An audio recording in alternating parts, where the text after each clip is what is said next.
What's going on, guys? Josh here from Momentum Productions, and today I'm going to teach you how to balance a front-heavy lens on your Crane 2 gimbal. Today we're going to be looking at the Rokinon 14mm lens along with the EF Canon to Sony E-mount adapter. So that adapter actually adds more weight to the front of the lens, making it a little bit more difficult for us to balance this gimbal setup.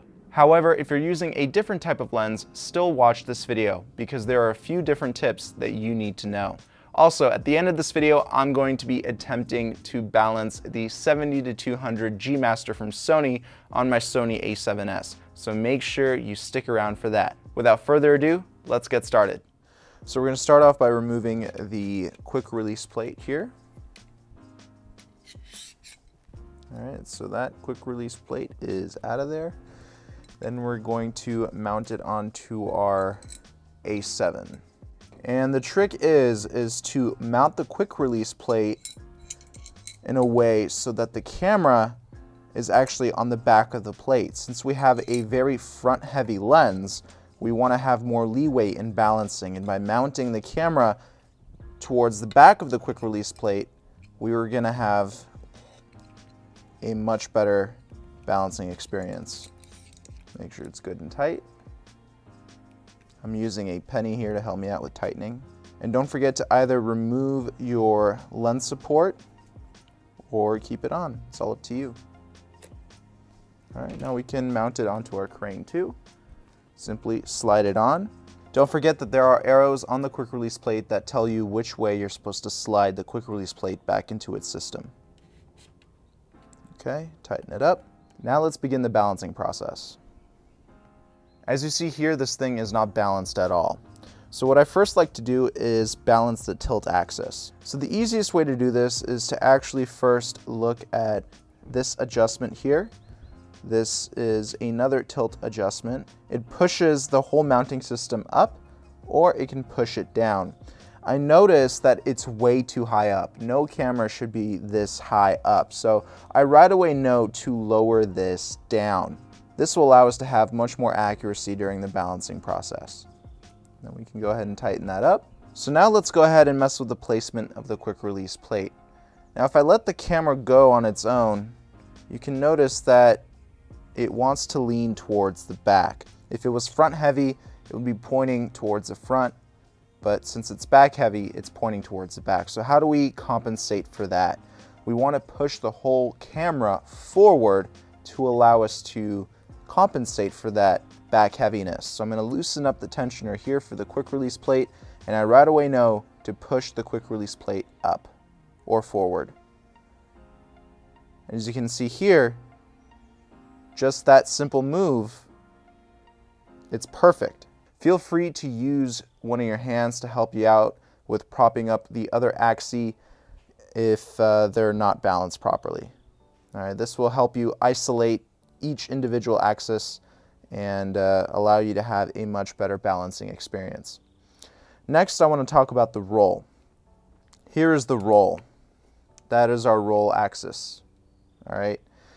Now, what we want to do is, again, the same idea. We want to compensate for left heaviness or right heaviness. As we see here, the camera is pointing towards or leaning towards the left. So I want to compensate for that by loosening up this tensioner right on top here and pushing the camera towards the right.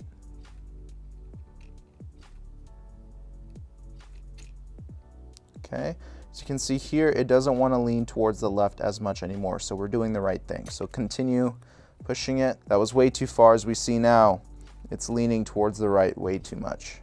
So let's recenter it as best we can. Push the arm back in a little bit.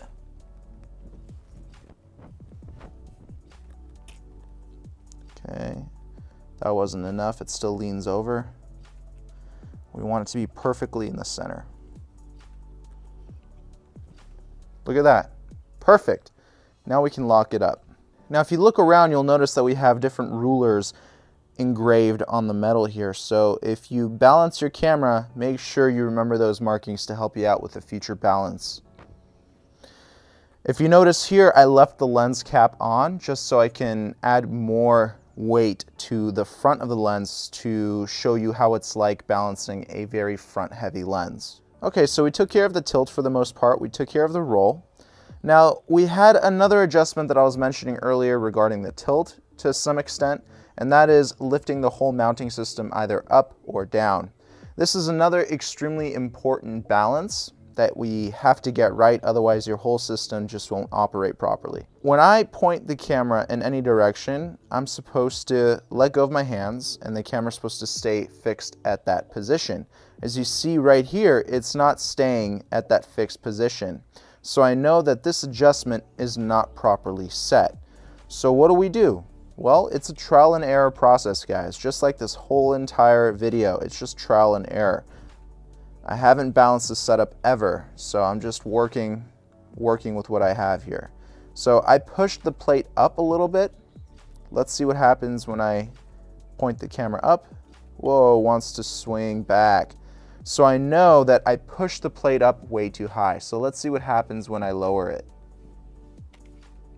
Okay, I lowered it just a little bit. Now let's point it up again. Okay, so it wants to swing forward. So let's push it up just a tiny bit. These are micro adjustments, guys. Point it up. Still wants to swing forward, so I'm going to push it up some more. Tiny bit. Lock it up. Point it up. There you go. We can actually get even a better adjustment. Slightly smaller. We almost have it, guys. You can barely see me making these adjustments because they're so small. Point it up. Oh, you see that? That was way too much. That little tiny adjustment I did was way too much. So let's redo it. Let's push it back down just a tad. Lock it up. Try it again. Still too much.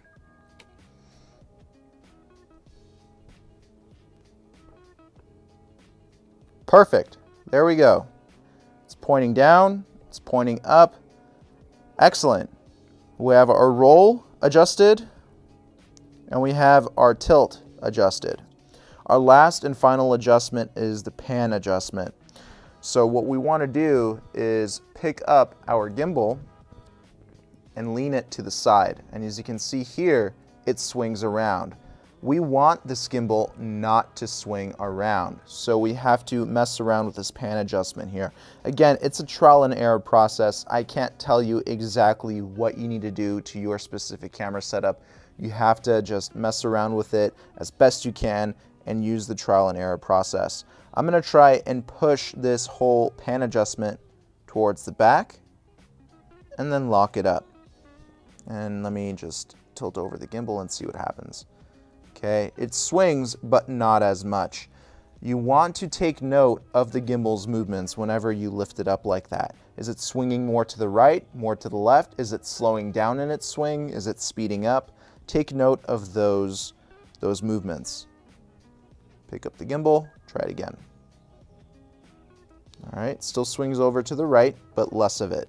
So it looks like I'm making the adjustment in the right direction. Now it is absolutely perfect.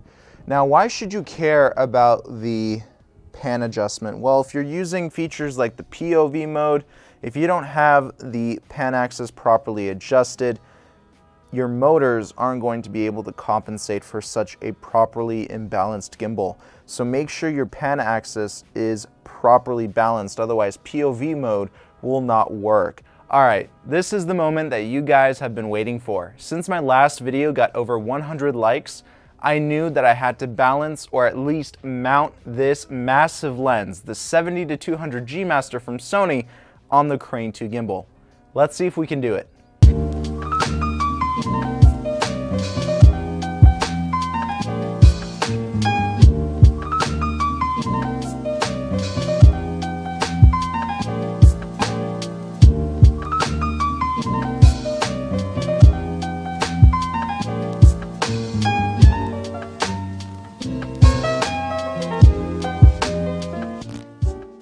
And you guys thought I couldn't do it.